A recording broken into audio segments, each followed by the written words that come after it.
Apreciada comunidad tomasina, bienvenida a nuestra primera discusión académica en el marco del curso Filosofía, Política y Democracia. Nos encontramos reunidos en la sede de Aguas Claras de la Universidad Santo Tomás en el CAU Villavicencio. El objetivo del encuentro es interpretar los procesos políticos que sucedieron en Colombia durante la segunda mitad del siglo XX, tanto los que obstaculizaron como los que impulsaron el desarrollo de la democracia en el país y cómo estos se relacionan con las manifestaciones violentas de la época. Por tanto, abordaremos hechos desde la tercera década del siglo XX hasta la actualidad en aras de contextualizar el inicio de esa segunda mitad. Cabe resaltar que el eje central de nuestra discusión es entender la democracia de hoy como resultado de esos sucesos. Bueno, compañeros, ¿qué es la democracia? Democracia. La idea de democracia parte del consenso de la participación política.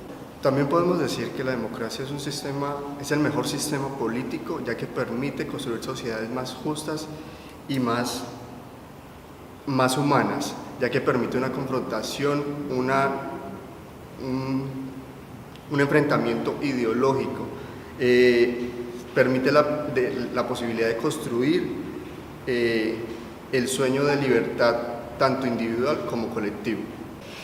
También podemos decir que la democracia es el poder del pueblo, para el pueblo y por el pueblo.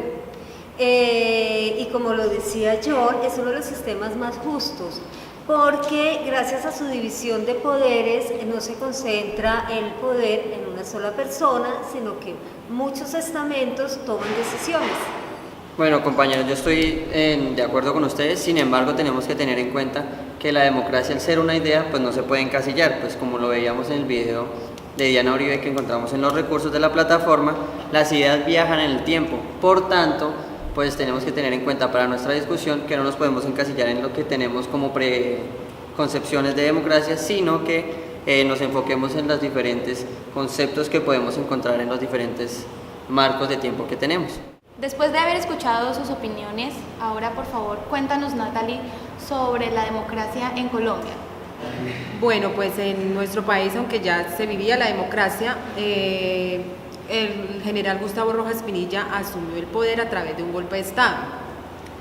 En ese momento Colombia estaba sufriendo mucho lo que era la guerra, en la que por un lado muchos hombres de los llanos orientales se unían a lo que era la guerrilla y por otro lado los campesinos estaban conformando lo que era el paramilitarismo. Entonces en ese momento el gobierno adelantó regímenes que solamente favorecían pues al pueblo que tenía dinero, o sea, y los pobres estaban quedando a un lado. Aunque Rojas llega con el objetivo de apaciguar esta guerra, él logró que la democracia, o sea, a pesar de ser un dictador, logró que la democracia surgiera un poco. ¿Por qué? Porque en esta época pues la mujer no tenía derecho al voto y a través de su mandato ellas lograron el derecho al voto. Otro aspecto muy importante en el que se favoreció la democracia fue que Gustavo Rojas le dio como este lugar a la comunidad indígena, o sea, los hizo parte de la sociedad colombiana. Ya eran personas que hacían parte de nuestro país, no eran como un grupo allá apartado, sino que ya eran ciudadanos de nuestro país. Pero entonces algo que como que no favoreció por un lado fue que Gustavo Rojas era muy autoritario y esto mismo lo llevó a que su mandato terminara. Pero entonces en ese transcurso que su mandato como que iba a caer, él pues lo que hizo fue como limitar a las personas hacia la libre expresión. Algo que hizo fue cerrar el periódico El Tiempo, como para que las personas no publicaran lo que estaba haciendo él. Bueno, pues por esto fue que los jefes de los partidos liberales se rebelaron y de ahí siguieron otros hechos, como fue la conformación de la Junta Militar. Bueno, guiándonos por la conclusión que nos dio la compañera Natalie en cuanto a los hechos históricos Cabe resaltar que antes hubo sucesos también emblemáticos como fue la República Liberal. Cabe aclarar que para que los liberales llegaran a la presidencia primero hubo una división dentro del Partido Conservador y debido a que el partido izquierdista expulsó a su candidato. En esta República Liberal se le denominó como la revolución en marcha porque empezaban a haber muchos sucesos que antes no habían, por lo menos el derecho al voto, aunque sea de los hombres, porque hasta ahí no teníamos el derecho al voto de las mujeres. También se dio la legalización de los sindicatos, el derecho a 8 horas laborales en el sector público. También empezamos a ver reformas educativas, por lo menos que la educación no era solo para las altas clases, se empezó a implementar también en las clases bajas para que el pueblo tuviera derecho a la educación. Bueno, también cabe destacar que durante los primeros 4 años de esta República Liberal no se fue tanto el mandato liberal porque el presidente que estaba a cargo todavía tenía nexos con la hegemonía conservadora y al finalizar este periodo nuevamente se retomó el conservatismo en el mandato. Es decir, compañeras, que la dictadura no nos llevó del todo en retroceso, sino que teniendo en cuenta los sucesos anteriores a este periodo, impulsó de alguna manera la democracia. ¿Quién nos comenta sobre lo que llegó después de esta dicta blanda? Bueno, pues sí, María, pues sí es claro pues que no es todo malo, sin embargo, pues yo creo que una dicta blanda, ¿no? Pues todo proceso que sea de censura, de violencia, pues tiene el término, pues digamos, de firmeza y de dureza. No creo que de dicta blanda quede bien, pero pues solamente eso. Después del gobierno del general Gustavo Rojas Pinilla, empieza como los militares a darle la espalda, empiezan a darle la espalda a los militares y por eso ellos le piden al general que entregue el poder. Por esta razón, el general Rojas Pinilla fue forzado a ceder la silla, por decirlo así, a una junta militar de gobierno, el cual hicieron una transición hacia el gobierno civil y luego a lo que es el Frente Nacional. Esta junta militar de gobierno estaba conformada por 5 integrantes, era del ejército, de la policía, de la armada, del servicio de inteligencia colombiano. Esto permitió a los dos partidos, liberal y conservador, poner en práctica el pacto hacia el Frente Nacional. Esto duró prácticamente un año, que fue desde el 10 de mayo de 1957 al 7 de agosto de 1958. Ahí también ayudó el plebiscito de la transición de esta dictadura a la democracia, donde se debe tener en cuenta al pueblo. Esto me hace pensar que en ese entonces, pues, como tal democracia no había, porque seguía en esa junta militar de gobierno, sigue la dictadura. No estaba el general Rojas Pinilla, pero sigue esa dictadura que no era democracia. Entonces, no tenía, seguían imponiendo, no tenía como tal la participación del pueblo. Entonces, no había democracia. En ese viene el plebiscito, que fue en 1957, el cual dura 60 años, y fue cuando los colombianos empezaron a utilizar por primera vez este mecanismo. Uniendo lo que decía la compañera Marta sobre la Junta Militar, entonces esa le da paso al Frente Nacional. Entonces, el Frente Nacional es un acuerdo entre dos partidos, el liberal y el conservador. A este acuerdo, este pacto, fueron dos personas que decidieron por todo un país. Entre estos los dos representantes de los partidos fueron Alberto Lleras Camargo por el Partido Liberal y Laureano Gómez por el Partido Conservador. Estos dos personajes se reunieron, podemos decir, en varias ocasiones en España. En 1957 hacen una declaración para quitarle la dictadura a Rojas Pinilla y tomar el poder, o sea, la sociedad civil que tomara el poder nuevamente del Estado, del gobierno. Posterior a eso, en 1958, ya hacen un pacto, que ese pacto lo traen a Colombia para que el pueblo decida si se crea el Frente Nacional. El Frente Nacional, por su parte, digamos, universal, es aprobado por todo el pueblo. Recordemos que ya antes había, como lo dijo nuestra compañera anteriormente, ya se había implementado el voto de la mujer, entonces por una gran mayoría se aprueba ese pacto, y va a ser parte de, digamos, de una reforma constitucional. Fueron muchas las voces a favor y en contra que encontramos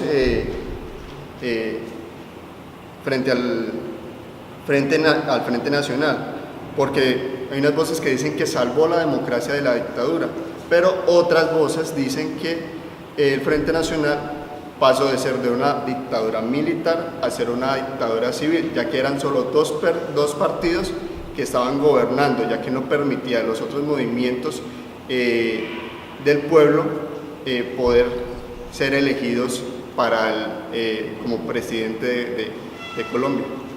John, otra cosa que obstaculizó mucho la democracia durante el Frente Nacional es que fuera el resultado de las elecciones el que fuera, no se respetaba la decisión en las urnas, sino que si había un presidente liberal y ganaba un liberal, eso no se respetaba, sino que subía al candidato conservador para ir intercalando el poder. Este periodo de tiempo fue plasmado en el trabajo de nuestros literatos. Diego, ¿qué nos cuentas al respecto? Voy a hacer hincapié, antes de entrar al tema de Colombia Amarga, de este contexto de este contexto en realidad. En la dictadura del general Rojas Pinilla, durante los años del 53 al 57, tendrá un periodo de transición que es el llamado Frente Nacional. Este periodo del Frente Nacional fue un consenso que hicieron los partidos conservador y liberal, con un fin, con un propósito. El fin era parar toda esta guerra que había originado los partidos liberal y conservador debido a la dictadura del general Rojas Pinilla. Entonces, entrando en contexto con Colombia Amarga, vale la pena aclarar que durante las décadas del 50, 60 y 70, la guerra entre partidos no terminó la guerra entre partidos. El consenso era para acabar esta guerra, era uno de los propósitos, pero esta guerra no terminó. La guerra fue muy álgida en algunos departamentos como Quindío, como Antioquia, como Risaralda. La verdad fue mucho desangramiento, hubo mucho desangramiento, y aparte de esto, durante este periodo surgieron guerrillas, el ELN, las FARC, el M-19, el EPL. Sí, Diego, pues es excelente esta parte de la literatura también, sino pues recordemos que no solamente pues lo dejaron plasmado en obra literaria, sino que también nuestro mismo Nobel, García Márquez, pues escribe como un texto enviado a nombre del presidente Gaviria a USA, haciendo referencia a todas estas problemáticas sociales que se viven en el país, para que no solamente nosotros, pues debido a que en ese momento Colombia no se da cuenta de su situación, como en muchos momentos, por decirlo también hoy día, para que alguien de fuera se dé cuenta de ello y pues de cierto modo meta manos en el asunto. Era como un dato pues interesante tener en cuenta de García Márquez en este momento. Bueno, contarles que en la época de transición y desmonte, el país experimentó una democratización y una modernización que no deja de contribuir a un cambio significativo en cantidad y calidad, con respecto al Frente Nacional y la República Rural Bipartidista que lo precedió. El desmonte total de los diseños institucionales que garantizaban el gobierno liberal conservador se dio en el año 86. Sin embargo, las elecciones del 74, en las que Alfonso López Michelsen como candidato liberal, derrotó ampliamente al conservador Álvaro Gómez. El gobierno de López tuvo que lidiar con serias acusaciones de corrupción. La fuerza en la que se apoyaba el turbaísmo se había vuelto dominante dentro del Partido Liberal y se caracterizaba por su carácter localista y violento. Fue durante el gobierno de Turbay Alaya que se sentaron todas las bases para el inicio de un nuevo ciclo exterminador.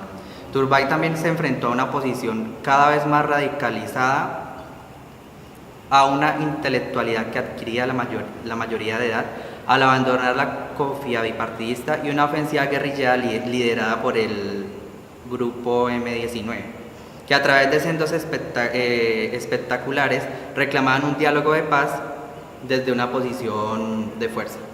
Claro, Kevin, y es que en esta época donde a pesar de tener al frente a López Michelsen y a Turbay, surge el M19, quienes dieron golpes muy duros al gobierno. Incluso fueron quienes tomaron el Palacio de Justicia, obligando al gobierno a poner la retoma por encima de los funcionarios ese día presentes. Por otro lado, es en el 89 cuando el candidato Luis Carlos Galán Sarmiento fue asesinado. Siendo él la personificación de la democracia, con esta tragedia fueron asesinados también el pueblo y la democracia. Claro que más adelante esto se ve recompensado de alguna manera. Cuéntanos, Felipe.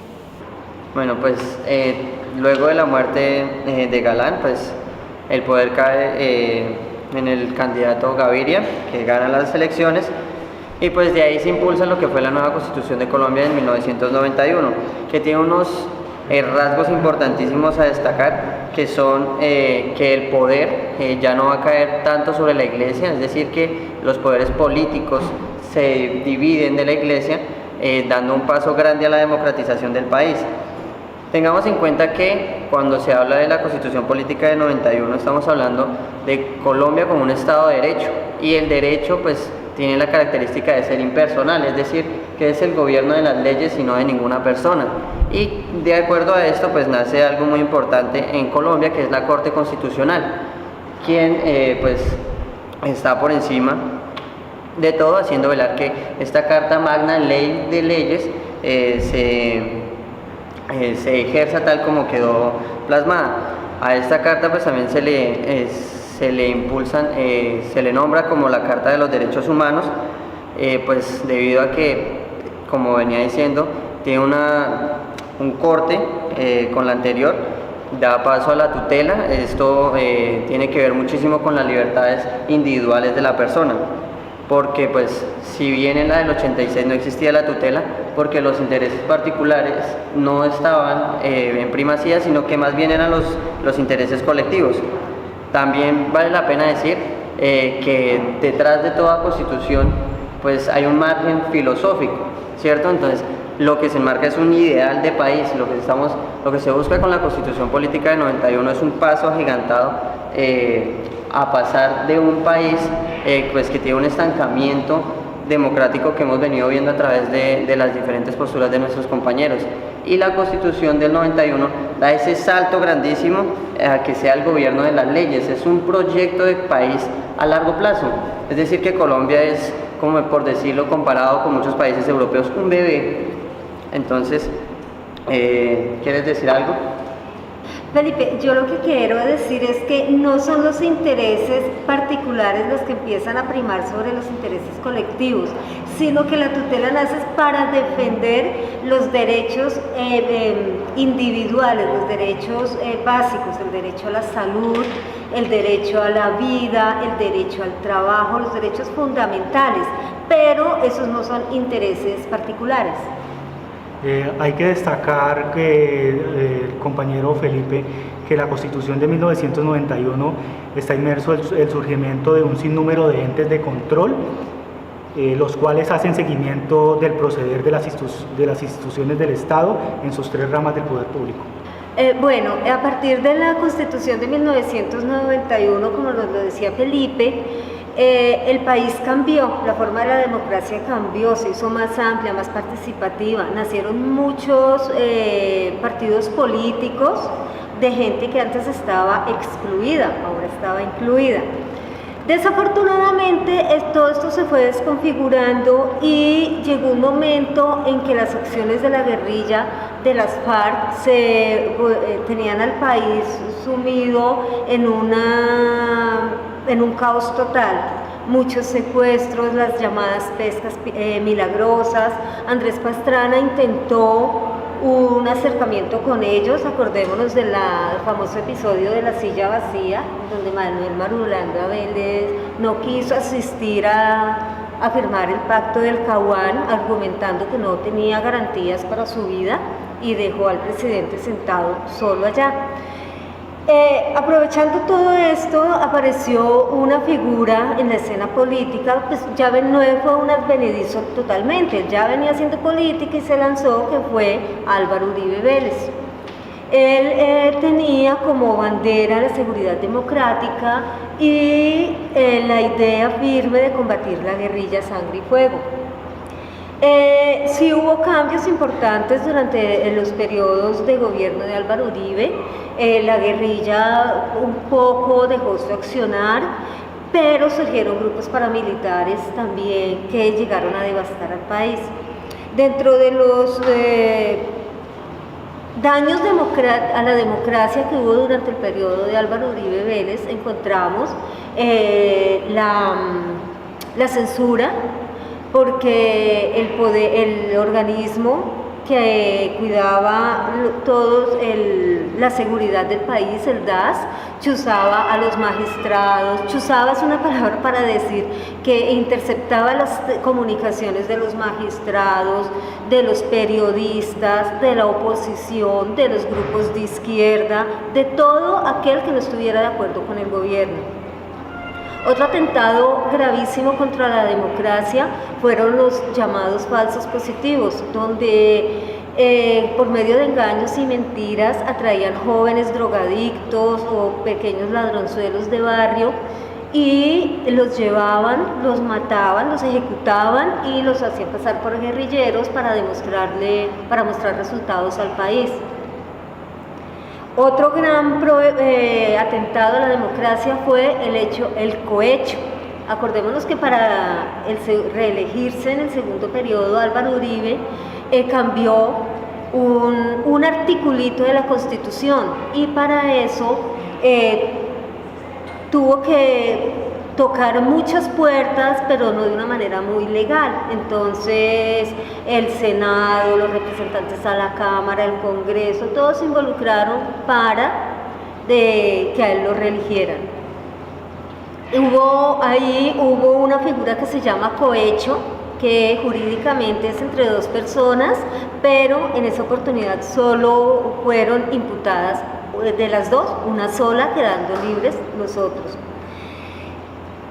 En ese periodo de Álvaro Uribe, pues hubo también acercamientos con las guerrillas de las FARC y del ELN, pero pues no se llegó a ningún acuerdo, pero sí se logró la desmovilización de los paramilitares con muchas críticas y con muchos sinsabores, pues aún todavía quedan muchas cosas que no se han podido resolver y que no se sabe si son ciertas o no. Compañeros, igual hay que recordar que durante todo este recorrido que hemos hecho, como analizado un poco de la democracia en nuestro país, hay algo que se nos estaba como así pasando por encima, y es el tema de la corrupción. Desde la República Liberal, la hegemonía conservadora, el Frente Nacional, la dictadura, siempre, la corrupción ha estado metida en el gobierno. El gobierno ha tratado de utilizar esa parte de que comprar los votos o ganarse el favor de unos pocos para acomodar las leyes y acomodar, digamos, la Constitución a su beneficio. Entonces es muy importante saber que, la corrupción, ese es un problema tanto pasado como actual, lo hemos inmerso en muchas partes.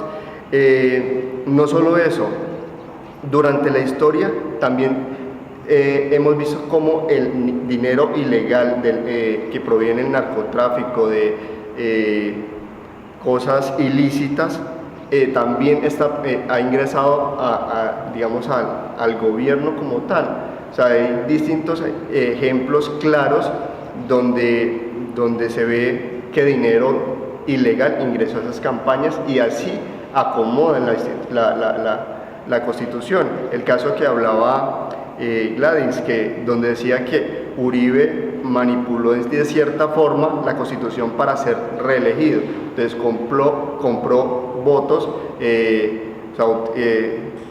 podemos decir, prácticas clientelistas para su beneficio.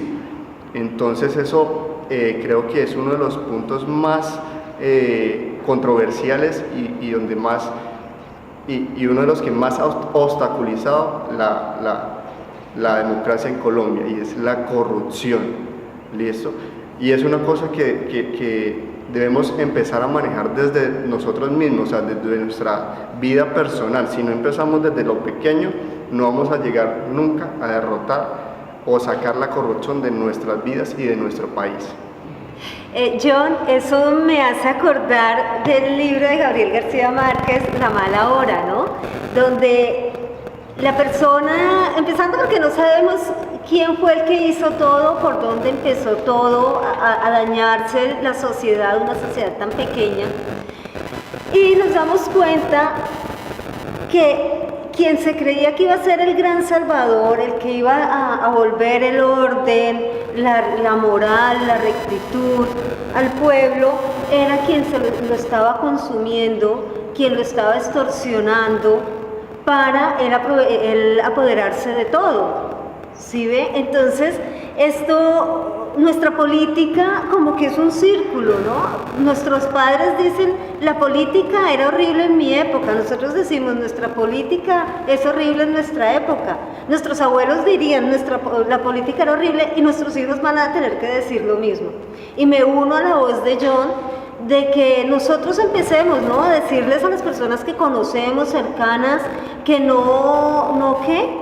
que votemos a conciencia. El tamal es sabroso, pero dejémoslo para la Navidad, las camisetas comprémoslas, pero no sigamos alimentando la ambición de unas cuantas familias que manejan el país y no quieren soltar el poder. Con respecto a lo que dice mi compañera Gladys, es en realidad, nuestro país está viciado por una clase política corrupta, una clase política que, hablándolo de manera despectiva, está en el suburbio, y la corrupción se ve en Colombia en diferentes niveles.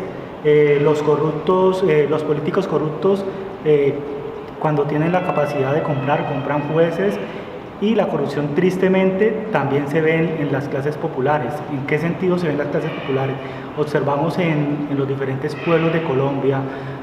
Creo que es una realidad que no se puede omitir. La compra de votos en cada elección es la verdad, es el pan de cada elección. La compra de votos, un voto en Colombia es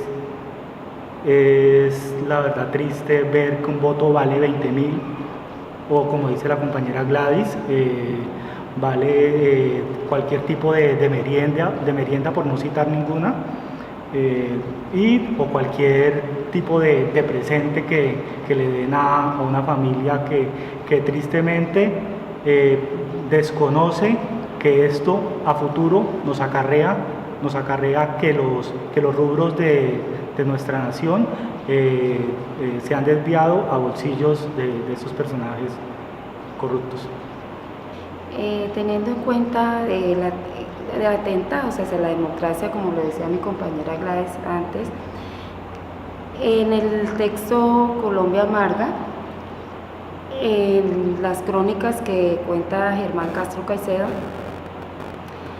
un atentado inexistente de esa democracia es la matanza de los indígenas.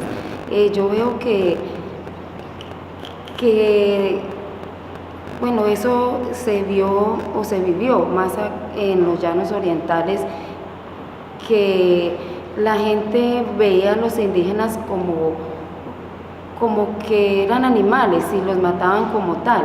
Entonces él, cuando ya por decir algo, ya tuvieron como la sentencia y él decía, ellos cuentan ahí que ellos crecieron con ese odio, que los mataban los policías, que los mataban la misma fuerza, fue, por decir algo, policías militares, y no se los cobraban, que porque él no los podía matar si de pronto ahí decían que los indígenas eran, que les hacían daño a la otra gente. Entonces, ¿cómo no el Estado en ese tiempo dejaba tan solos a esa población? ¿Cómo no? O sea, mi pregunta es cómo, leyendo eso, cómo se ve que no había democracia, y fue algo como que me marcó leyendo eso, que era como era una crueldad. Entonces era como contarles un poquito de eso, que no se veía la democracia. Bueno, yo creo que otra manera en que se violentó la democracia en nuestro país durante la época de Uribe fue el hecho de cómo sesgaron al pueblo de pensar, lo cohibieron de pensar libremente, y eso se vio con la manipulación de los medios. Lo que nos decía la compañera, por lo menos nos mostraban cantidad de falsos positivos y la gente seguía votando por el mismo, creyendo que en realidad estaba haciendo algo cuando en realidad estaba masacrando la fuente de nuestra vida, nuestro propio pueblo. Además, compañeros, una de las cosas que han obstaculizado la democracia a lo largo de la historia ha sido la polarización, que los mismos dirigentes que están en la parte de arriba tratan de forzarnos a que elijamos por buenos o malos o por un bando en específico y no por razones y argumentos. O sea, nos meten como podemos decir, ese terrorismo mediático para que elijamos lo que a ellos les conviene y no por los argumentos, y por eso mismo se da lo que hemos hablado ya, que nos dejamos comprar por una teja, por un ladrillo, por un tamal, por un plato de comida, por 50.000 pesos, o sea, por eso mismo se da todo eso.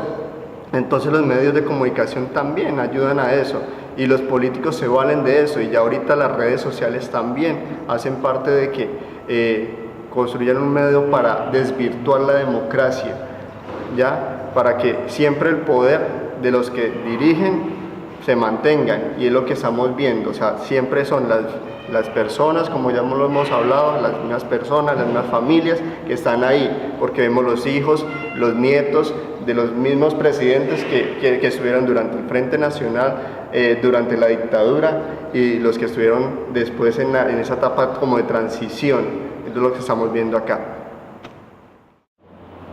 Y con esto, compañeros, cerramos nuestra discusión académica sobre la democracia y los sucesos de la segunda mitad del siglo XX en Colombia.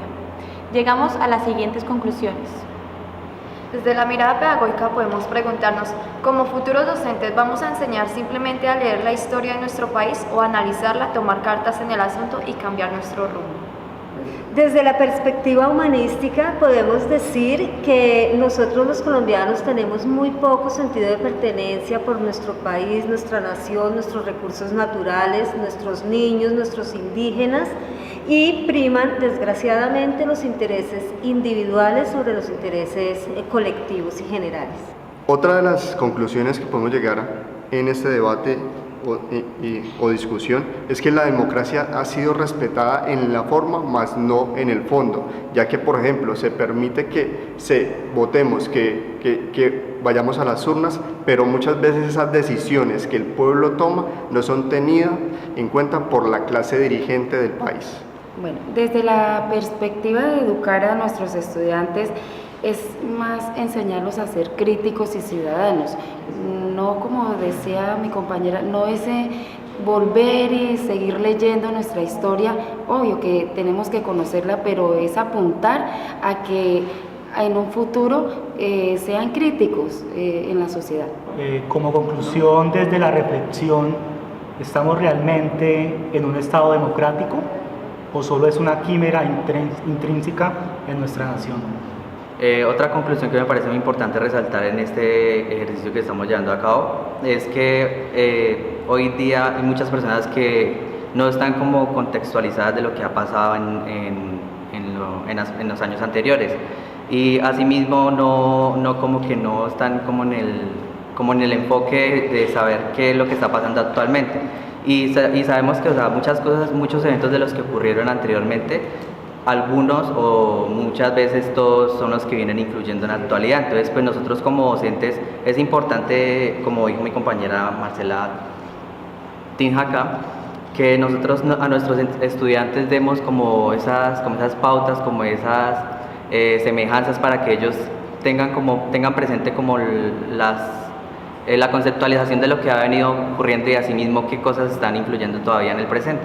Desde una perspectiva filosófica, concluimos que debemos impulsar el pensamiento crítico. Es en la educación donde encontramos una herramienta para formar para la democracia. Compañeros, muchísimas gracias por su atención. Esperamos que esta discusión histórica haya sido de mucha utilidad y les pueda ampliar sus conocimientos. Chao desde el Cabo Villavicencio. Chao.